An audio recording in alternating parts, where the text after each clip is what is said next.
दोस्तों आदावर से बात करूंगा अफगानिस्तान की। अफगानिस्तान से भारत के संबंध आज के नहीं, बहुत पुराने हैं। एक ज़माने में अगर आप देखें, जो विशाल भारत की बात करते हैं तो उसमें अफगानिस्तान भी शामिल हुए। हिंदू कुश वहीं से अभी तक पर्वत श्रेणियाँ हैं, वहाँ पे बौद्ध की बड़ी बड़ी प्रतिमाएं थीं। गुरु नानक भी अफगानिस्तान गए हैं। अफगानिस्तान से भारत का संबंध बहुत पुराना रहा है। अब तालिबान जब से आए हैं, इसके पहले तो फिर सुधर गया था, तालिबान आए तो बड़े अब भी सुधरने की बात चल रही है। लेकिन अफगानिस्तान की बात कोई ये नहीं कह रहा कि वहाँ पर तकरीबन 95% भुखमरी के कगार पर बैठे हुए हैं लोग। ये हम नहीं कह रहे हैं, ये यूएनओ राष्ट्र संघ की एक रिपोर्ट कह रही है कि 23% लोग तो ऐसे जो बिल्कुल भूखे हैं, और भुखमरी के 95% तो भुखमरी है, 23% बिल्कुल भूखे हैं, और 90 लाख से ज़्यादा लोग अकाल की चपेट में हैं। वहाँ की जनसंख्या इतनी नहीं है।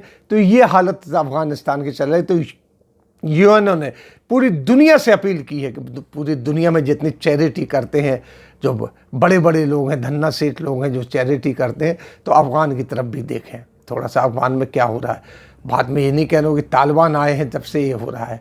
जाहिर सी बात है, तालिबानों के आते ही तालिबान को लाया कौन? वहाँ अमेरिका ला गया, लेके आया है। वहाँ पे अमेरिका ने अपनी फौजें अचानक हटाई, तालिबान आ गए। तालिबान ने आके अपने हिसाब से राज सत्ता चलाने की कोशिश की।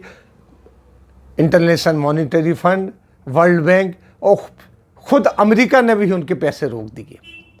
इसके साथ बताइए कैसे कोई कंट्री चलेगी। हालांकि भारत कोशिश कर रहा है, एक समिट भी कर रहा है, जो अजीत डोभाल जी के नेतृत्व में एक समिट हो रही है जिसमें बातचीत की जाएगी किस तरीके से, लेकिन उसका भी कई कंट्रीज बाइकाट कर देते हैं। अब हालत ये हो गई है कि 90% आप सोचिए 90% क्या होता है कि भुखमरी के कगार पर है।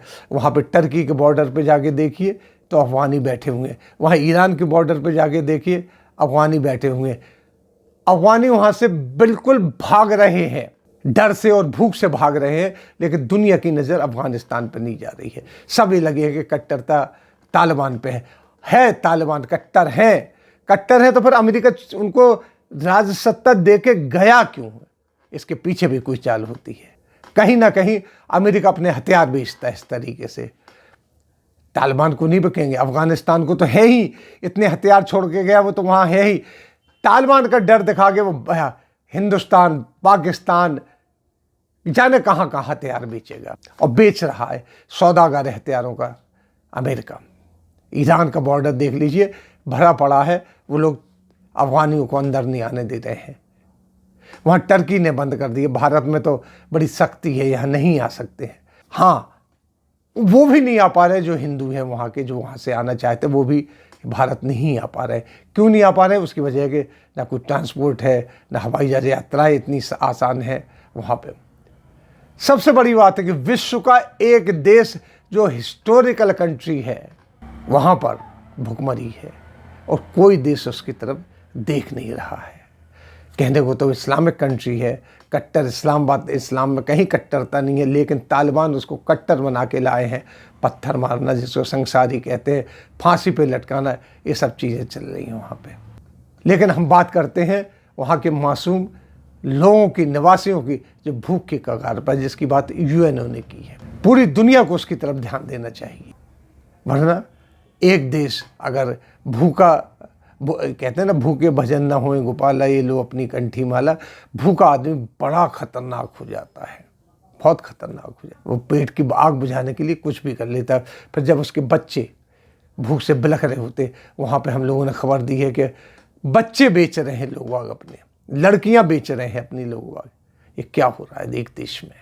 ये जब देश पूरी दुनिया को तरक्की करना चाहिए, वहाँ ये चीज़ शुरू हो रही जो पुरातन काल में चलती थी, बच्चे बेचना और आदमियों को बेचने खरीदने की बात। कितना गलत हो रहा है। अब यूएनओ को आखिर में गुहार लगाना पड़ी है, मदद करो। आप भी सोचिए। इसी के साथ हम आपसे लेते विदा। अगले अंक में फिर हाजिर होंगे, तब तक के लिए दीजिए इजाज़त।